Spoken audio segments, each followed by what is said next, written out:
Hello guys and welcome. I'm back with another video, and as promised, today we're doing problems based on the second law of exponents. So this is the problem that we have. We have x to the power of a mixed fraction of 1 and 1 over 4 divided by x to the power of 1 over 4. How do we solve this problem? The first thing that we do is to write this problem by changing this division sign to a division line, right? So what we are going to have is x. And while we add it, let's also change this mixed fraction into a normal fraction. Okay, the way in which you can do this is by saying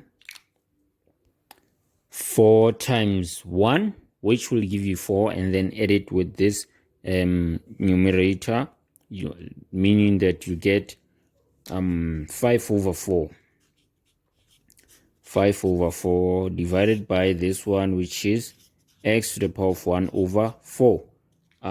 If you don't know how this is done, just go to your calculator and then go to shift, and then under ABS there's a button, there's a fraction button there, as you can see, and then write 1 and then 1 over 4, and then you'll get 5 over 4. All right, so now that we've dealt with simplifying this problem, we are now solving it, because obviously we are dealing with the second law of exponents, which says that if we have two similar bases dividing each other, then their exponents are going to subtract, right?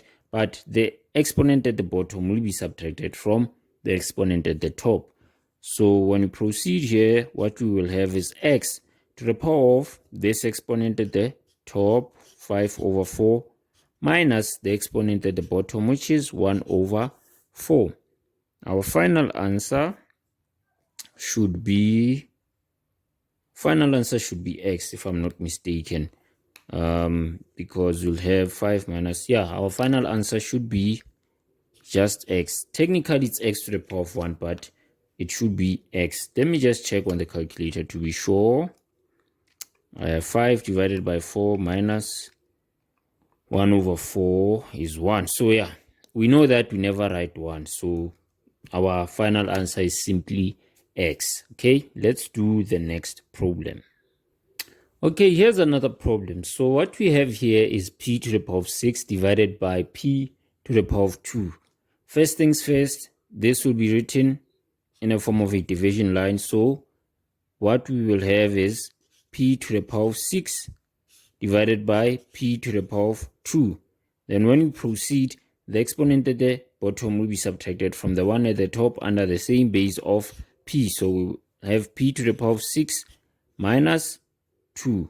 So our final answer should be, when you simplify under the same base, when you simplify the exponent, 6 minus 2 gives us 4. So that is our final answer, p to the power of 4. All right, so far so easy, ne? I'm hoping you are understanding how this second law of exponents works. Let me keep on making you understand this law better by doing another problem. Okay, so here's another problem. We have 2 to the power of 3x divided by 2 to the power of 2x. This one has already been simplified for us.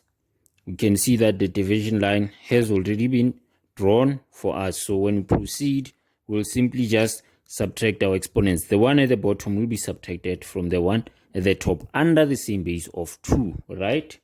So what we will have is 2 to the power of 3x minus this one, 2x, is equal to, when we proceed, what is 3x minus 2x? It's x, right? Because these two things are like terms, right? These two things are like terms because they share a common variable of x. So the final answer here will be 2 to the power of x, right? 3x minus 2x is 1x, but as I always say, we never write 1, okay? So the answer is 2 to the power of x, okay? Moving on to another problem. All right, here's another problem. This one is x to the power of 16 divided by x to the power of 4.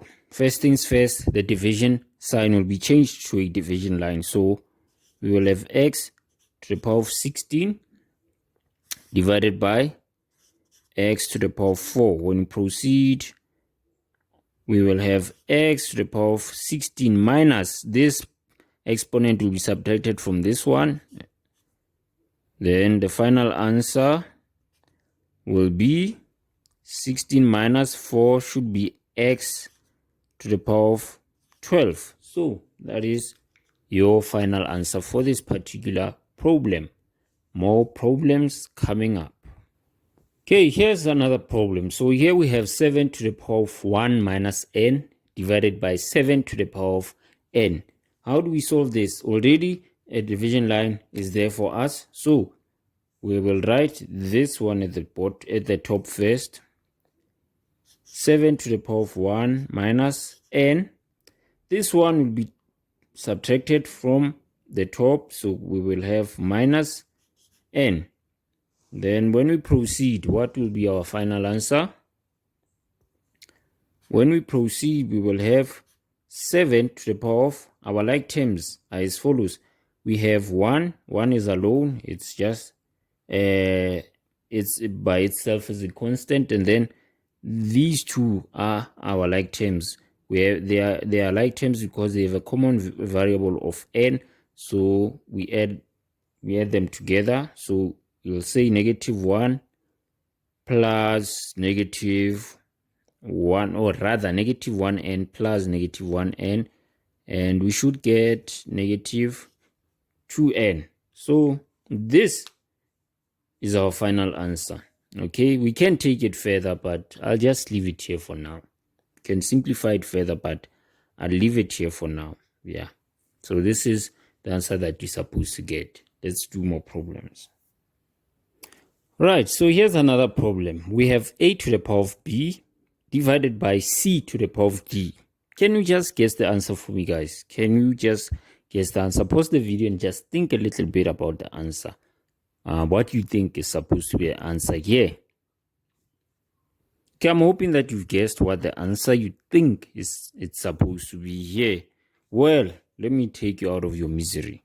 As you can see, or rather before I start there, we know that law 2 expects us to subtract the base at the exponent of the base at the bottom from the exponent of the base at the top. But that only happens if the two bases, the base at the top is similar to the base at the bottom. In this case, that's not the situation. Okay, that's not the situation. So this means that the answer will remain the same. We'll still have a to the power of b divided by c to the power of d, because obviously this base of a is not similar to this base of c, so nothing should happen here.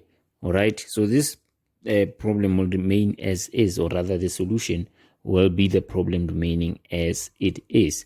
All right, let's do more problems in the next video. Okay, let's do more problems in the next video. But in the next video, what we'll be doing is simplifying, okay, using the first law, or rather the second law of exponents.